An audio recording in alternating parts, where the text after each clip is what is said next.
Hello, welcome back to another episode of Enlightened Affluence. I'm Kendra, I'm your host tonight, and today I have with us the wonderful Dana Dellacamera. And so, as you know, this channel is about not just networking, but showcasing. It's a channel for dreamers. I'll tell you what I've been doing personally to regrow and revamp and rebrand and all the different things that I'm into, from wine to credit repair and financial education, also food education and reading comprehension for children, and really getting more active in the arts. And all my information will be below. Any link that you need will be below. And definitely get in contact with me and let me know how I can help you. So today I have Dana. I had to get Dana on the channel because in her own way, just without even thinking, she is so inspiring. Like she'll just open her mouth and not even know that something she said to you made you just act that day.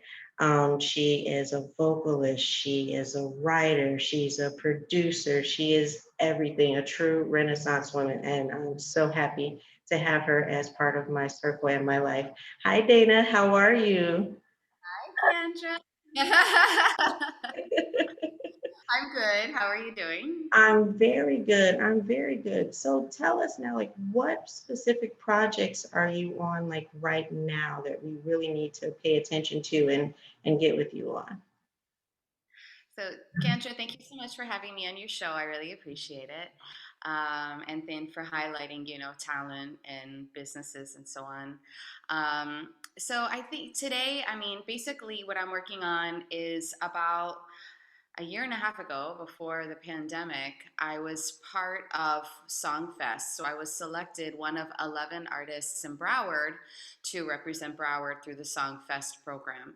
And basically, they took 11 of us through this 3-week program, and we met with all kinds of, you know, producers and A&R reps and publishing, and they took us through all of these classes taught by people, professionals in the industry. And then the whole thing culminated in us performing at the Lauderhill Performing Arts Center. And we had a panelist. Also, people could ask questions to the panel, and it was a really really fabulous event. And we all performed original songs that we wrote through the program, and we also wrote one song together. So that's actually through Broward, the Broward Cultural Division. So we just had a photo shoot for that on Friday night. So I'm really excited. So we're releasing a compilation album of all of the artists from Songfest, all 11 of us, in July, which is so exciting because it's right around my birthday. And it's really cool, the compilation, what Broward Arts is doing, empowering the community. And, they pick different genres, people from different, ethnic, cultural backgrounds. So it's a nice variety of music, and it's just been a really beautiful project. I created so many strong friendships from there, and as a matter of fact, that is how I met Baby Wang, who is on my Hunch Punch song. That Hunch Punch song is so fun. I love that song. If you have not checked out Hunch Punch, check Yes, it out on because it is YouTube. The link will be below. a vibe. It is a vibe. It is perfect for summer. Okay, it is that perfect song on the way to the beach. Okay, it really is so so fun, and we were so blessed because we shot. We went to America's Biggest Bounce House and we shot all of that. It was, I think, February before the pandemic. Wow. Yes. So it was wild, and then another artist from Songfest, Jacob, he was on the Rise Up music video with me. So he came in and did a verse on Rise Up, which was really, really crazy. The timing, all of that with George Floyd and then the Rise Up song. That song was actually written in 2017. Wow. Yeah. And it just never got to fruition because I was put on a writing project with like 7 other writers, Mhm. and we were put in this team to write music. They told us for Mary J. Blige and Rihanna.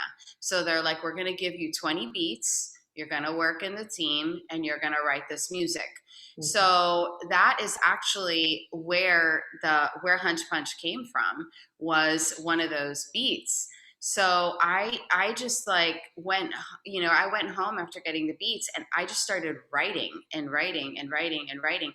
And I wrote a bunch of songs by myself. And then I wrote Hunch Punch by myself. And then I thought it was missing something. And then when I met Baby Wang, I was like, this is what it's missing. It's missing her.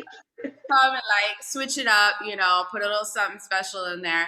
And we get along. We're such good friends, like in real life, and we love each other so much that it just the filming was so fun and organic. And it's great when you can work with people that you love and that are like good-hearted people and really people that want to see you succeed.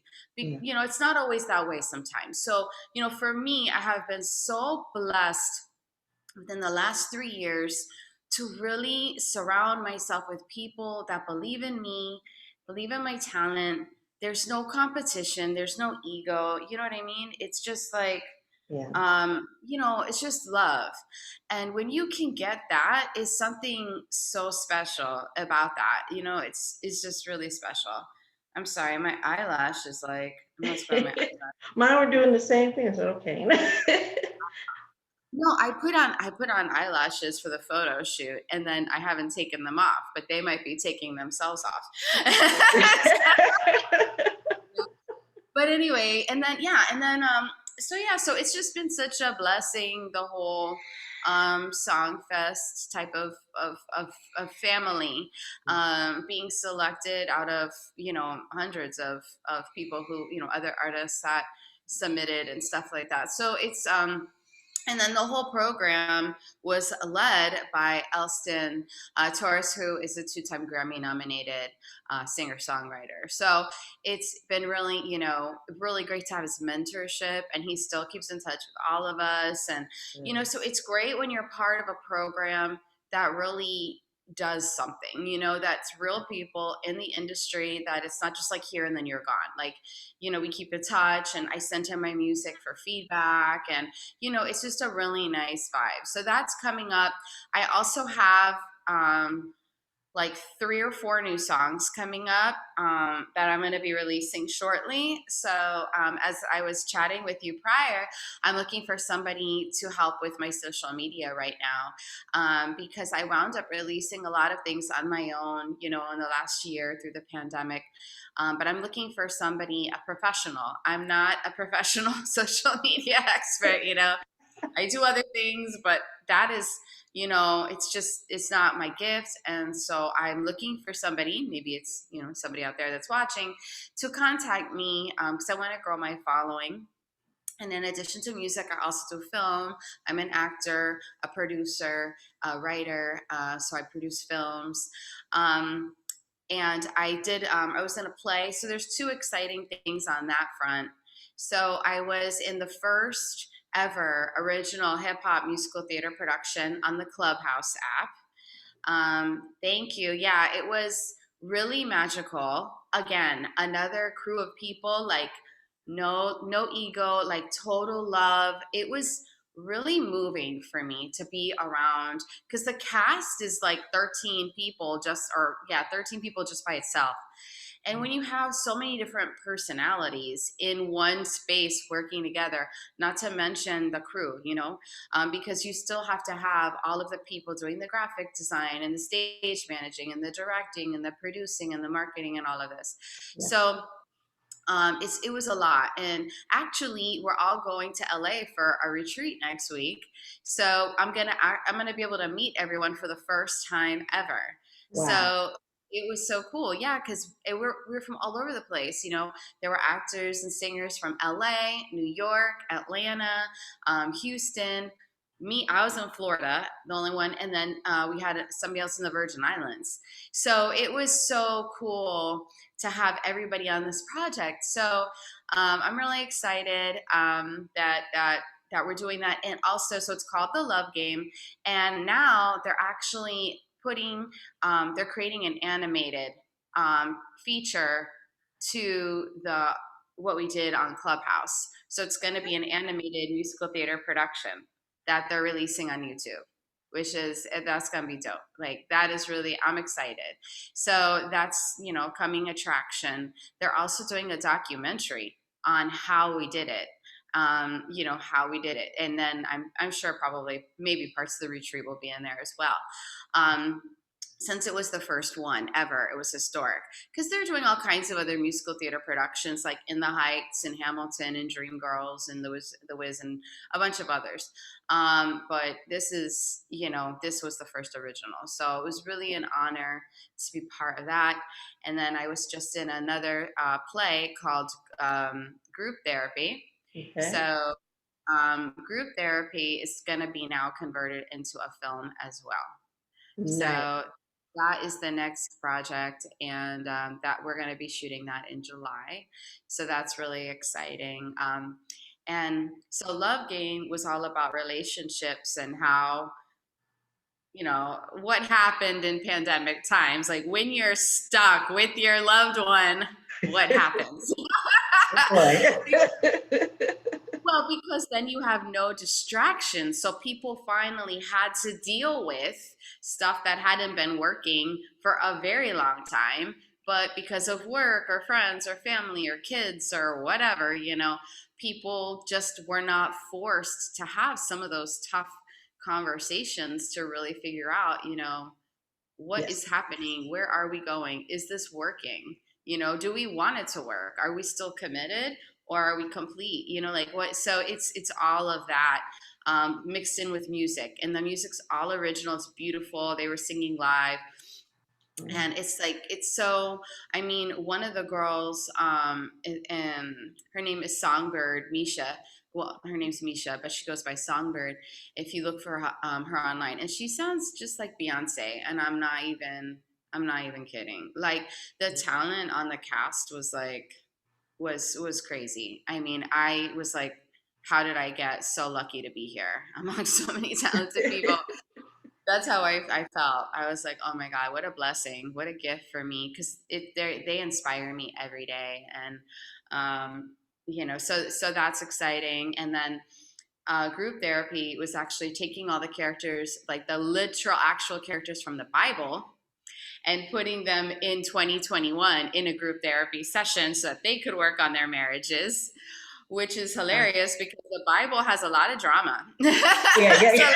A lot of people miss that. It really does. It's like, ooh. it really is, yeah. So yes, but so that was it was really kind of interesting how I got cast in two similar productions, but two completely different takes on things. And then I was in two completely different roles as well. So it was really, really interesting. And I was so blessed, and they were both kind of faith centered. Group therapy for sure, because that is a literal translation. The Love Game is not like really faith centered, but it does talk about, does make reference to God and things of that nature. But even both of the casts, like we would pray before every rehearsal, and it was just like a good vibe. That's all I can say about both of them, and just saying like, watch over us and our families, and thank you for bringing us together and let us do what we love and stuff. Like it was just like really a beautiful family environment, both of them. And I was so blessed because recently my father passed away. He passed away 3 weeks ago, and so for me to have both of these creative families to keep me anchored in a time like probably one of the darkest points in my life, Yeah. to be the light, to be the light. And their laughter and their joy was my light, was the light in my darkness, and kept me going, and was like a relief for me to better handle with what I was dealing with right in front of me. Was different from what they were dealing with, right? So it was just like such a blessing on so many levels. And then the friendships that came out of it, it's like, I feel so blessed. I know that the pandemic has been challenging for a lot of people. For me, I feel like it's been a gift. Even with the passing of my father and whatever other challenges there have been with the pandemic, which there have been, It was such a gift because it forced me to slow down. It forced me to think about what is it that I really want, because I'm a helper. I'm a doer. I want to help other people. And, because I know how important it is to make my dreams come true. So I know how important it is to make, to help other people make their dreams come true. But I realized I can't hide behind that either. I can't distract myself with helping everyone else that my projects never get off the ground. So that's what, like, I had to get really like straight with myself. And that's why, in March of 2020, I didn't even know what was going on with the pandemic. And I just said a prayer to God. I was like, what is going on? Because I can't even tell what's going on from how things are being reported and everything else at that time. And I got a message from little baby Jesus, and he was like, I got you. This is for you. I'm giving you time to invest in your time in your creative projects. So, like, don't mess up this opportunity. Don't mess it up. Yeah. Like, sleep on this gift, or you're going to be angry with yourself that you wasted so much time when you could have been creating. And I was like, all right, Jesus, thank you for being thank you for like whoosh, like hitting me like so clear. There is, so it's such a gift. So I was like, all right, it's time to get to work. Let's get to work. And that was it. And I was like cranking out here, like by myself in my house, just cranking out music, finishing it up, partnering with other filmmakers, doing the cartoon music videos, or the animated music videos, doing some other ones with stock image, pulling the footage from Hunch Punch, like wrapping up all the stuff that I started that has been through, on the back burner since 2017 and even prior. Like, I have some songs that are from like 2015 that got out, 2013 that got out. And it was all to do with my lack of confidence in myself. There was a lack of money too. I just didn't have the financial resources, and things just weren't so accessible. Now things are accessible. Now I can shoot 4K on my phone. Yeah. Now I can, going into the studio isn't going to cost me $5,000 a song.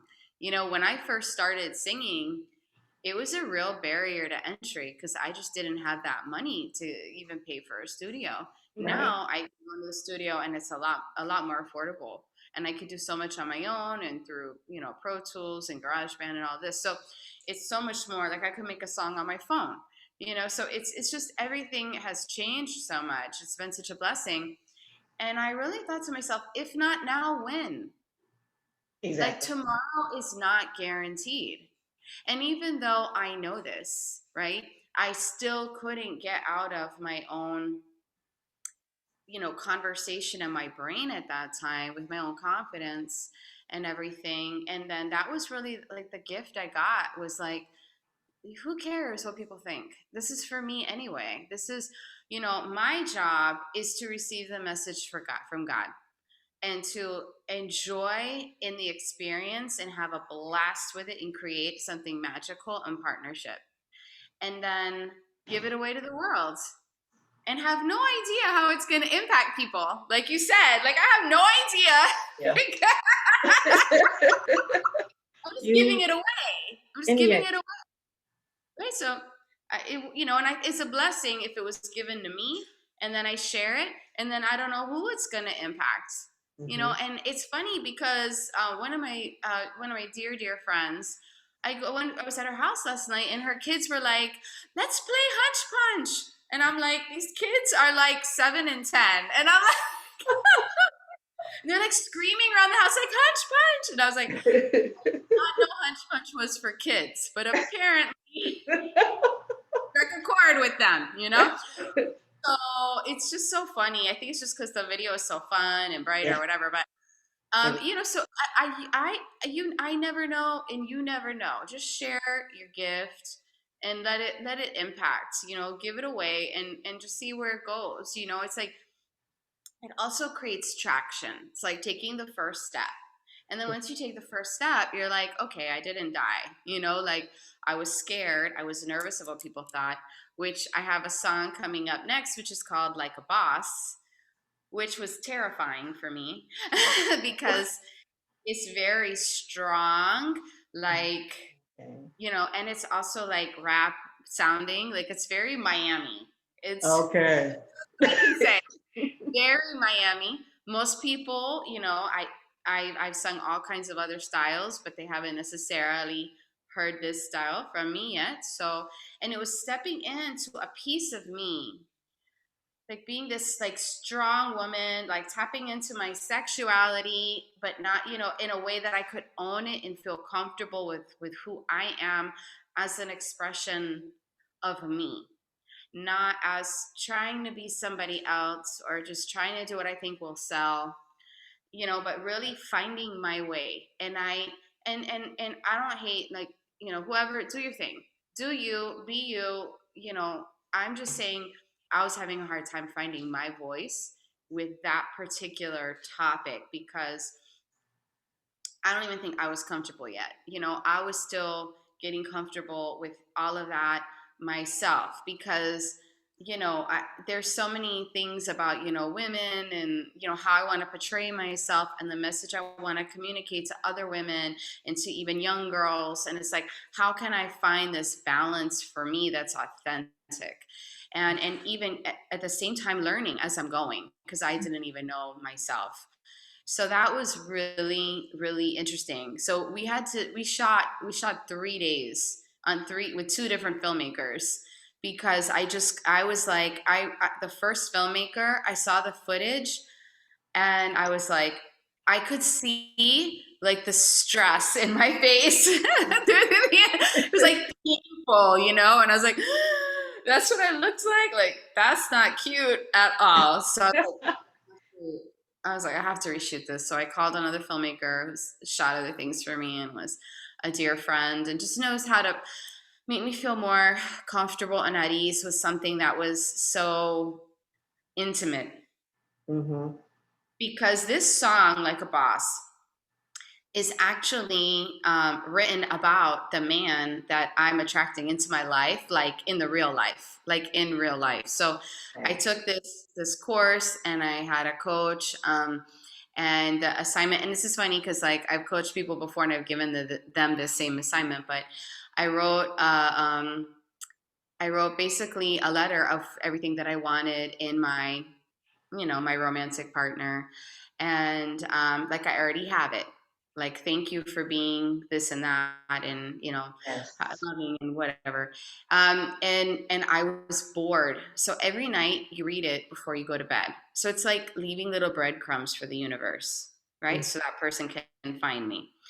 And I was like bored with what I wrote. Like after like the first week of reading it, I'm like, this is so boring what I wrote. No wonder why I haven't, like attracted or manifested anybody because this is boring. And I was like, I don't want a boring relationship. Like I want a fun romantic relationship. I want to enjoy life with somebody, with a man. So I was like, all right, I need to spice this up. I need to do something because it's not working. So I found this beat online and I was like, this is it. Because I was like moving around, I was like moving around to it, and I'm like, this is it. This is the energy. This is the energy that I want to bring to the relationship. This is the energy I want to feel in a relationship. Right. So I took my letter, the boring one, and I basically kept playing the music, and I went through like every line and I just reworded it to fit, the lines, like the verse and the chorus and everything of the song. And so it is intimate. It is an intimate song. It is actually what I want. So I was also dealing with that side of it too. So it's been really interesting, the whole thing. But yeah, so that's coming down the pipe. And then the other thing I didn't realize was that, the animated music videos that I made, that there are, film competitions for those. And people were like, you really should submit those as films, music videos and film competitions. So I started doing that as well. So we'll see, if they win anything that way. But yeah, I mean, so I would say those are some coming attractions. I know that's a lot, but anyway. But no, this is what I'm saying. Like you, again, you have no idea how many things you just put out there, from being transformational to being flexible to when a door is cracked, just go ahead and say, hey, let me see what it's going to lead to. You know, especially like it's pandemic talk, but it can go into life expansion because so many of us had to make shifts when that happened. But when you're an entrepreneur in the arts, entrepreneur, you know, they call it side hustle or whatever. I don't really like side hustle anymore. It's a dream building. You're if it's on the side, if it's something you're doing in addition to, it's not the side, it's what you want to do. And it's like being transformational. And there's so many parts where you talk about just being transformational, like this opportunity opened up. And even just now, you're like, well, I have this, but it can also serve this me and even open up another avenue for you. And these are the things that so many people don't know about. We don't see this stuff all when we're researching, you know, how to, you know, get into film or how to, you know, get our songs out there. Like my son's a songwriter, so dealing with, you know, all those different things and knowing like what to do, and you taking, you know, that into, you know, your soul, and then really also being an expressive songwriter. We're missing that right now. I love all kinds of music. Some days I just want my music to, you know, boom. But some days I want to think, I want to feel, I want to, like when we were watching that verses between Earth, Wind, and Fire and the Isley Brothers. Oh, forget about it. I was I was done. I said, we're missing this so much. And when you talk about like experiencing different genres, so just in all of that, you brought out so much. And then you even made another shift in the pandemic. You formed your production company, Baby Jesus. Hit it. The whole crazy part is that because I produced all my music videos. I was the artistic director. I produced them all. And I worked with a cinematographer and I was like, this is what I want. This is where we're going to do the shooting. You know, I knew America's Biggest Bounce House was coming. And this was a gift, again, from little baby Jesus, because I had the vision. I saw I saw the music video in 2017 when I wrote the song. I saw it in my head. And here's another little baby Jesus moment. So the cover art for Hunch Punch was created first, and it's an animation of me and Baby Wang, who is the other artist on the track. And my friend that I used her house to film Hunch Punch, they created a jacuzzi. They built a jacuzzi on top of their pool that looked exactly like the picture that the artist created of me and Baby Wang. So it was crazy. So I didn't know that my friend was even building a jacuzzi on top of her pool and that it would look exactly like the image that somebody halfway across the world created. Wow. Like, and so much so that that's how we started the music video. You'll see it flickers, and Mm-hmm. it's the animated visual with interchanged with the actual real life vision of me and Baby Wang. But But the it picture came happened first. backwards. The image came first. Wow. It was like I was like, and I'm like, this is a sign that I'm on the right path. You know, if this is a sign, like there's so many, I don't believe in coincidences. I believe it's like directional signals, like, yes, you have a green light here, keep going forward.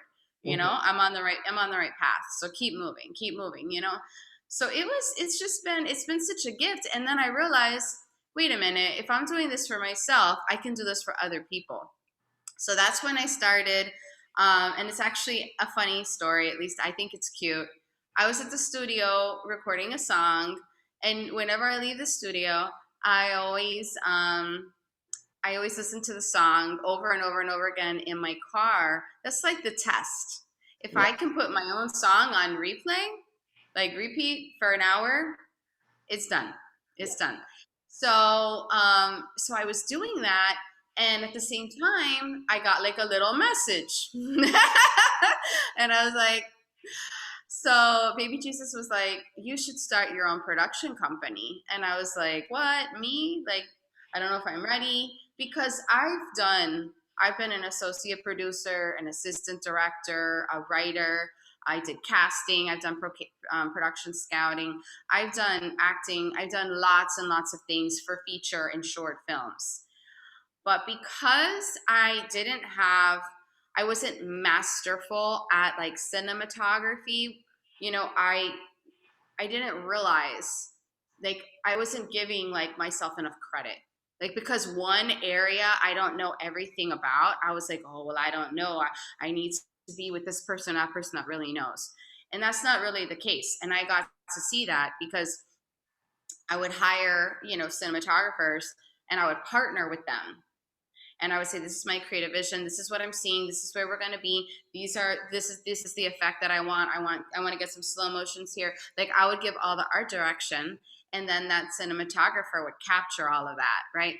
And Okay. then the same thing with the animated music videos. Like, I gave the animator, I'm like, this is what I want, this is and I was so, and then we went back and forth like a million times until it was done, right? So and actually, the music video to Meaning of My Love is actually all of the characters are of the real people. So Laura's in there, Jonah's in there from, Selbo Ben Artist Loss. And also I put my mom in there. My mom has a little character in there, and my son is in there. And it's like, it was really cute. I just started making it but every person that was involved in the making of the song is in there somewhere, which is so, so cool. To have their little avatar after them. But anyway, so I realized I can do this for other people. And so I was like, well, what am I going to call my production studio? And Baby Jesus was like, really? You don't know? And I was like, what? And he's like, hello, Little Baby Jesus Productions. And I was like, okay. I'm like, oh, but that's probably taken. And Jesus was like, girl, like, now you're getting on my last nerve. He's like, okay, yeah. I'm like, you check, you see if it's taken. I'm like, okay, when I get home, I'm gonna do a Google search or go to GoDaddy or whatever. And so, sure enough, I went home, and babyjesusproductions.com was available. And Well. Jesus was like, okay. Like, I don't know why you doubted that. You know what? I'm gonna give you free. So it's just like, this is like the kind of relationship that I have, I guess, with God, which for me is a more fun and playful relationship in partnership. And I think it's taken me a long time to get to this point, and to be in a really strong place in my faith, and be able to, and that has really been what has given me the faith and the confidence to step out and to keep stepping out and to keep producing and to keep sharing and to keep going, Mhm. is walking in faith, in that, and knowing that there's a higher purpose to what I'm doing, and I'm Yeah. being guided to to share and help, maybe, help others, help myself live my truth, and that's such a gift. It's a gift that I had to give myself permission to receive and be okay with, without feeling guilty or bad or not enough, or whatever the dialogue was. That was just programming that I had learned from coping mechanisms to learn how to handle things in my life from a child. And as an adult, what I learned is to really just let them all fade away, because I'm not a child anymore. And I don't have to cope with those things. I can make choices now. And I can actually choose my happiness. I can choose what my success is for me. And I can choose myself, the good, the bad, and the ugly. And that was probably one of the biggest breakthroughs that I had in the pandemic, because before, I only wanted to embrace the good, and I would hide what I thought was ugly or bad because I didn't want anyone else to see it. And that really kept a huge wall up between me and everyone in my life. And then it was like when I finally learned to accept the good, bad, and the ugly, realizing that the bad and the ugly really need a big hug, you Mm. know, because they don't even really want to be that way. And that's how I'm going to grow. That is how growing is. It's like being compassionate, that I believe I am a spirit having a human experience. So if I'm a spirit having a human experience, then I'm here to learn and I'm here to grow, which means I'm going to make mistakes, you know? And it's like, okay, I don't have to be perfect. Right. And it's just I'm here to grow, I'm here to learn. Let's get with that learning. It's like, and not have it mean like the end of the world, or if I fail, what are people going to think, or it's like I don't need to.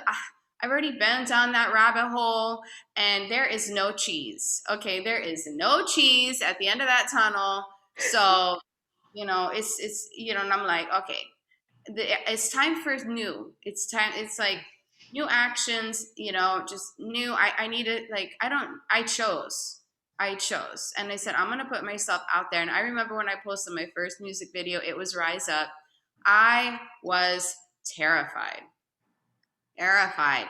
What would people think? It's a trap reggae kind of vibe.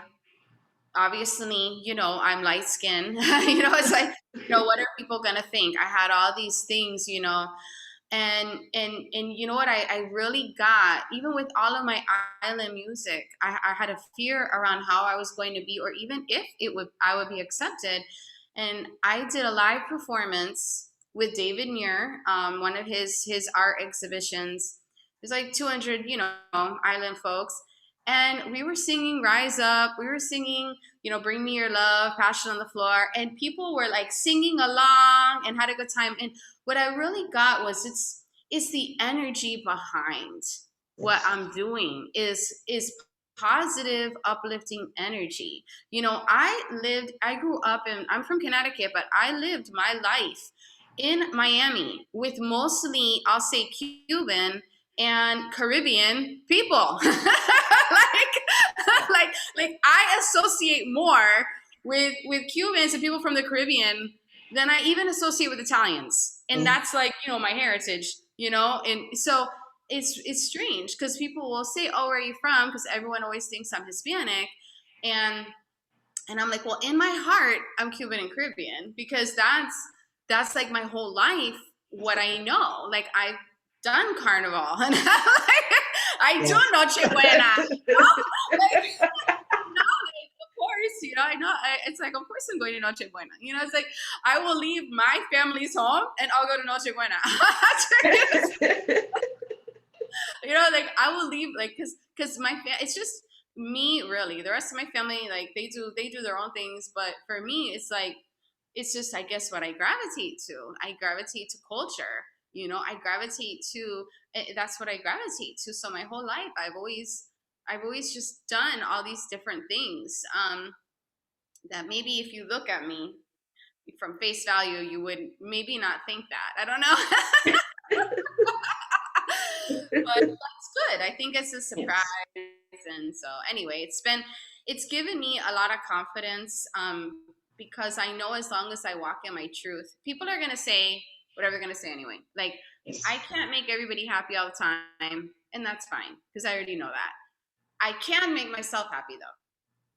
Yes. So that was my whole journey, was how can I stand in this this this this song in my truth with good energy, not trying to be anybody else. And that was the biggest challenge, because I know if I'm in my truth, then that's what's going to communicate. And I think music speaks its own language, and Yes. it communicates across cultures and across words and languages. It is really a feeling, an Yes. energy. that is, some of the times I don't even know the words to songs, but I'm like bopping along with it because the beat is, on fire. So it's not even about sometimes the words. Sometimes it is about the words, as you were saying, and sometimes it's just a feeling, and I try, that's the other thing that I do in my music and in my films. You know, I'm not like Whitney Houston, and I know this, okay? I'm not Mariah Carey. I'm not, like, I'm not these people. So but I've learned to find my own voice and accept it and have that be good enough for me. So, I always go for the feeling. So I try to get that so that when you hear my music that you do feel something. It does take you somewhere. And to me, and I always do it with my films too, of like, what are we feeling here? What are the characters really going through? Is it relatable? Can Right. someone, how can we, because such a gift. So to be able, storytelling, and it can be helpful. People can see how other people deal with things, that can open up their minds to like, oh, maybe I can try that, and so, or yeah, I totally felt that way and I wasn't able to articulate it, but the way that that person just said that is exactly how I was feeling. And then it just like opens up something, for other people. And that's why I think it's so important to be vulnerable or authentic. There's a lot of like terms, but really it is speaking truth. And I always, you know, whenever I do my best to speak my truth, 100% of the time. And I might get scared or have fear around people think. And so sometimes I might back down a little bit until I can sort it out for myself. So when I am ready to share it, that I can share about it, having processed it, because I'm a very sensitive person. Yes. So sometimes in my initial, sometimes when I can't handle things, I'll shut down because it's so overwhelming for me. I shut down, I get quiet, I kind of hide and disappear for a few days, and then I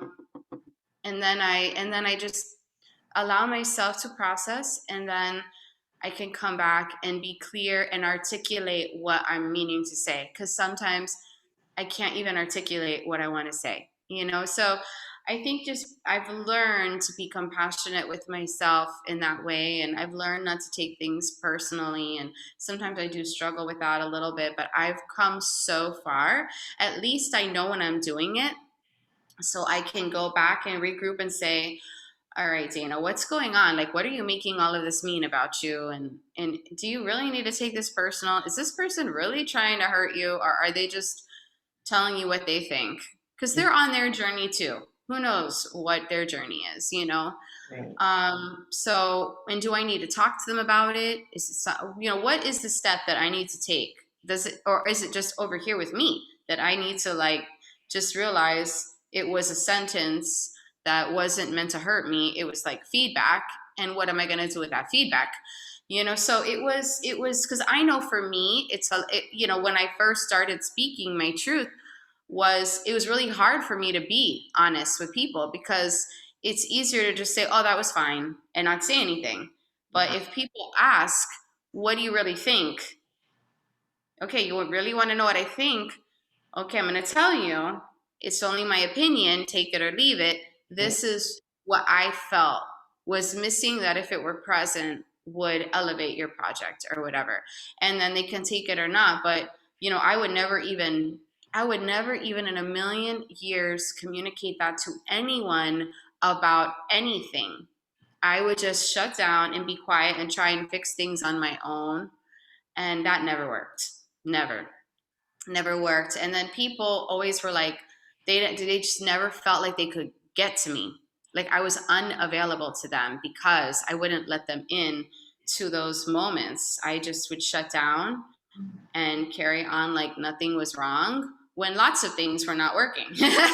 you know but I felt like if I spoke up, that people would leave me. So I was like, okay, I have abandonment issues. And then I started working through, okay, like I have abandonment issues. Okay. And then I started like working through, I have anger issues. I have anger issues. Okay, let me start working through that. Like I literally had to call people and say, do you think I'm angry? You know, what could I be angry about that I pushed so far down that I can't even feel anymore? But Wow. it's there running. Yes. And so I was like, oh my God, this is what I'm angry about. And when I finally gave myself permission to feel something, it just came up like a volcano eruption. It was like feeling everything that I had been pushing down that I didn't want to deal with like my whole life. And then just became super sensitive to everything. It was like going from one extreme to the other. And now it's like I've kind of worked my way into like this middle point that works for me.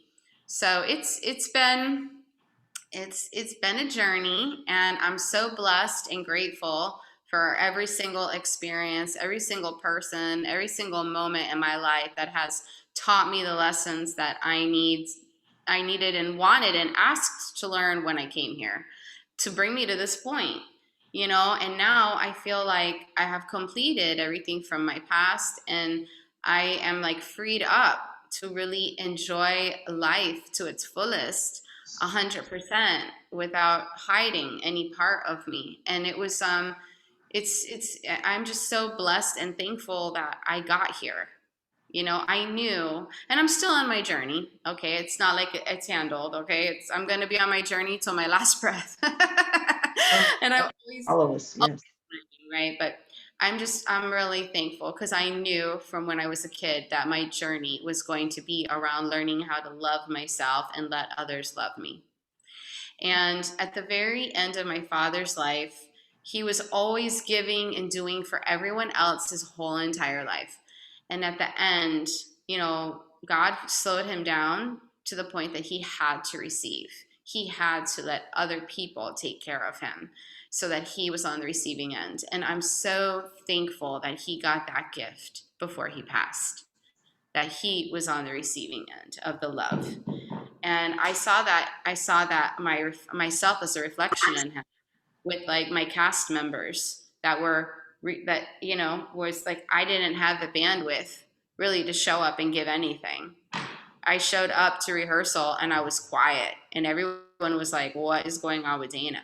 Because I just had nothing to give. I Mhm. had nothing to give by working all day, taking care of my dad at night, and then getting on a Zoom call for rehearsal. I had nothing else to give but the performance. Do you know what I mean? Yes.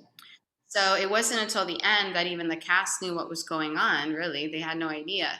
So, but they were contributing to me to a point where I had to let them. I had to let them love me. I had to let them, well, I didn't have to. I chose to. And so many times they brought me to tears because it was so much love coming my way that I wasn't used to it. And it was really, really something so special. And I was like, this is a gift. Like that I'm now on the receiving end instead of the giving end, you know? So it's been such a powerful lesson, and not just one time, but like it keeps coming, and they keep calling me and like, how are you doing? And we're checking in, and we love you, Dana, and all of this. And it's like, you know, and then they collected money. And like I said, I've only met these people via Zoom, okay, for the show. I mean, we did rehearse for 2 or 3 months, but they collected money. And one of my father's last wishes was to, you know, I said, when he gets out of the hospital, what does he want to do? And he said he wants to work and teach people how to farm because he grew up on a farm in very humble beginnings and was working on the farm in Connecticut from the time he was 5 years old. And he said, you know, there's no reason why anyone should starve or go hungry on the planet if they know how to tend the land. So he was like, that's something I'm really passionate about. And so, you know, he didn't get that opportunity because after he got out of the hospital, he passed away very quickly thereafter. But so I took the money that that the Love Game cast collected for me, And I found a place in Pompano called the Fruitful Field, where it's like 4 acres of land and they have sharecropping, and they actually teach at-risk youth how to grow the crops and tend the land. And then they do classes on entrepreneurship, and they sell the vegetables and fruits from the crop share. And then whatever's left over, they give it to the soup kitchen, and then they feed the homeless with it. So Wow. it's a really beautiful program. So I went there yesterday and I gave a check for $500 in memory of my father through the Love Game cast. And it just so happens, as little baby Jesus would have it, that they have an agreement with the Jim Moran Foundation that they're matching donations from now until the end of May. So Oh, now our donation just turned into $1,000 for this program. So nice.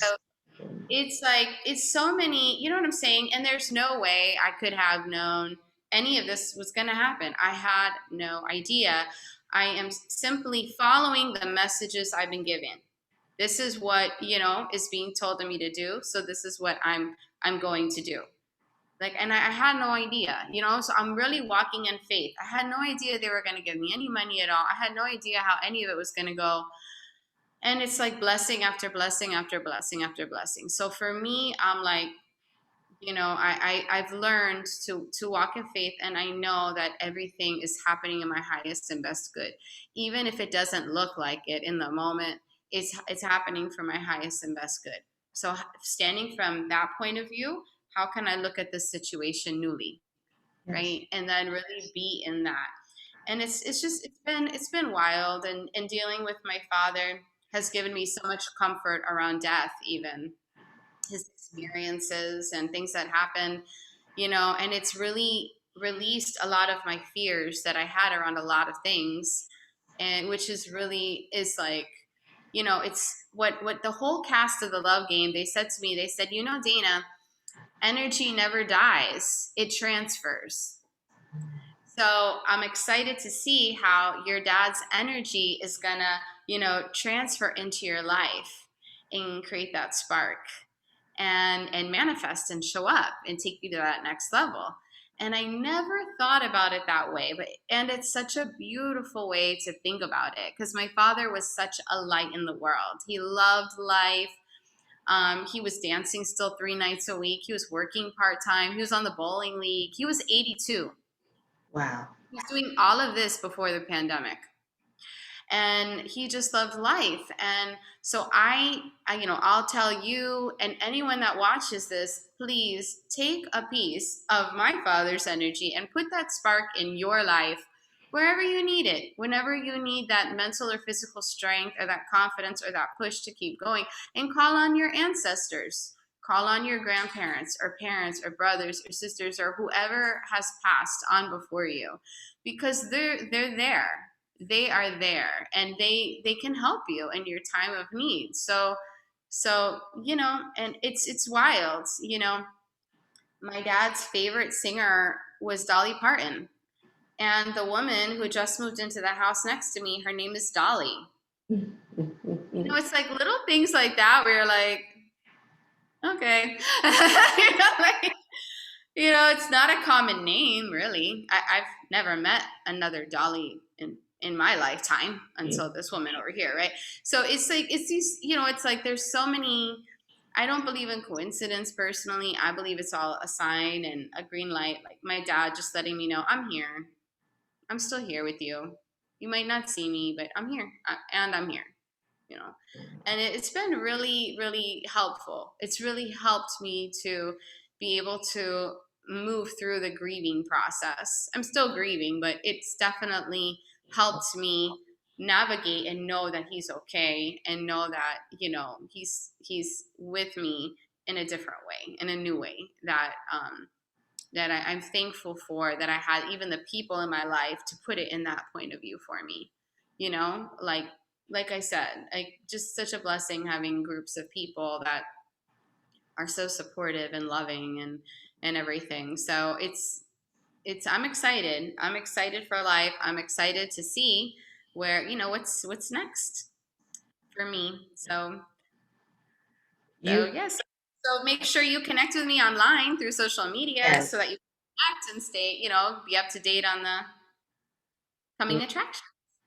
I think this is a beautiful way to conclude our interview with the memory of your father. And because you even said so much, one of the questions I always ask my guests is when things get hard, when you're trying to build, what keeps you going? And you just encapsulated that because loss is one of the hardest things you're ever going to go through. If it's us, our own personal like body aches and pains, but to lose a loved one, but the way that you're taking his memory and his wishes and feeding others literally, it's a beautiful thing, and I would love to get the information for that organization and put the link below so we can keep the donations coming in your father's name.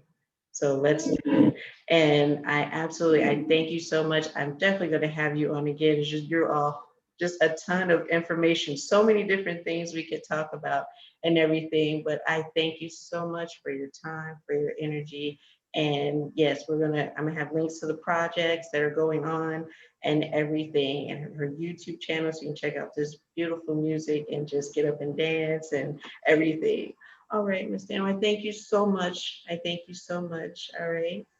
Thank you, Kendra, me, sending everyone love and peace and blessings. But yeah, please check out the my YouTube videos. Put a like, put a comment, follow me on social media. It's Dana Dellacamera everywhere on all platforms. So, and let me know what you think of my music. I would love to hear your thoughts. So, thank you and have a great day. Sending you lots of love. Bye. Bye, everyone. Bye.